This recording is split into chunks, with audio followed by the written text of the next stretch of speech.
Hi everybody. We are going to start our trig vids. This is our first trig video. This is about defining the 6 trigonometric functions with a point on the terminal side of the angle. I've drawn an angle really poorly. Can't blame it on carpal tunnel. I just did a bad job. This side I wanted to emphasize is your initial side. We have our terminal side. The angle itself is right here, which we'll call theta. Greek letters, get used to them. Got the quadrants labeled, and I have our point, and we'll call it P, on the coordinate plane. Now, what we want to do is we need to do sine theta is y over r, cosine theta is x over r, and tangent theta is y over x. And then the reciprocal functions, for the sine, it's the cosecant of theta, which is r over y. It's just the reciprocal of the original. If you remember sine and cosine, and then remember how to build everything else after that, you don't have to remember all 6 if you know sine and cosine. Cosine, its reciprocal function is the secant of theta, that's r over x, and the cotangent of theta is x over y. So now, all I have is a point. Say I have point P, which is at 2, 3, which means my x value is -2, my y value is 3. So I'm 2/3 of the way there. I have my x's and my y's, I need an r. Now, the biggest thing from this whole thing is there's your terminal side, there's point P, that's a -2, that's a 3. Oh, sorry, let me zoom out just a little bit.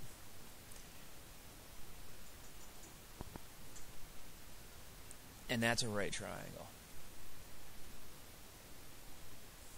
So R is this distance from the origin to point P on the terminal side. So what we need to do is use the only theorem that we know that's going to find us the third side of the right triangle, Pythagorean theorem. X squared plus y squared equals r squared. Burn this guy into your brain. Or a squared plus b squared equals c squared, knowing that c squared is your r squared. Alright, so I'm going to take that -2, square it, plus y, which we really should just put a 3 squared, is equal to r squared. -2 times -2 is 4. Remember, no negative numbers when you square, and r is never going to be negative. That's r squared. 4 plus 9 is 13 is r squared. So r is equal to the square root of 13. R is never negative. R is always a distance. No matter where it's going, r is just the length of this side from the origin to the point that's out here. So r is never going to be a negative number. We're going to let the x's and the y's determine whether the sines or the cosines are negative or positive. So we let those x's and y's do all the dirty work. R is just going to be positive. R likes to keep things positive. So we have our x. I know we have that over there. We have our y, which is 3. We have our r, which is the square root of 13. I'm not going to do any rationalization just to keep these videos down to time. And honestly, depending on what your teacher or professor wants, then you rationalize if you have to, but honestly you don't really need to. It's a good habit to know just in case you need to. So sine of theta is y, which is 3 over the square root of 13.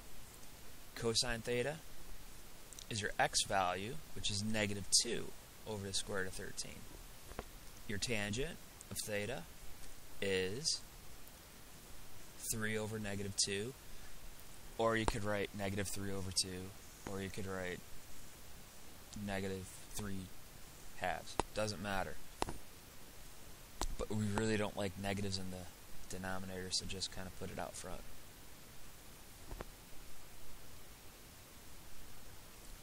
For sine, we're going to do the cosecant of theta, which is flip it, reciprocals, square root of 13 over 3.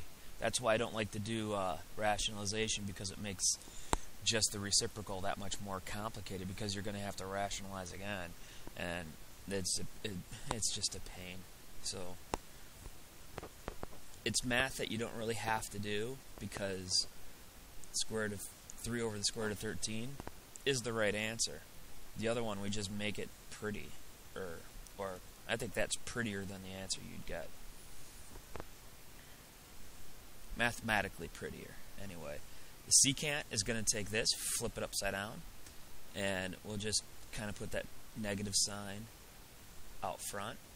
Sorry, wrote that kind of small. It's negative square root of 13 over 2. And our cotangent of theta is going to be, take negative 3 halves and negative 2/3. And that's it. When it comes right down to it, that is all you have to do. Step 1, Pythagorean theorem, because we're going to build that triangle, and you got to find r. Once you find r, it's just plug and chug from there. So like I said, first of the trig vids, you should be ready to go.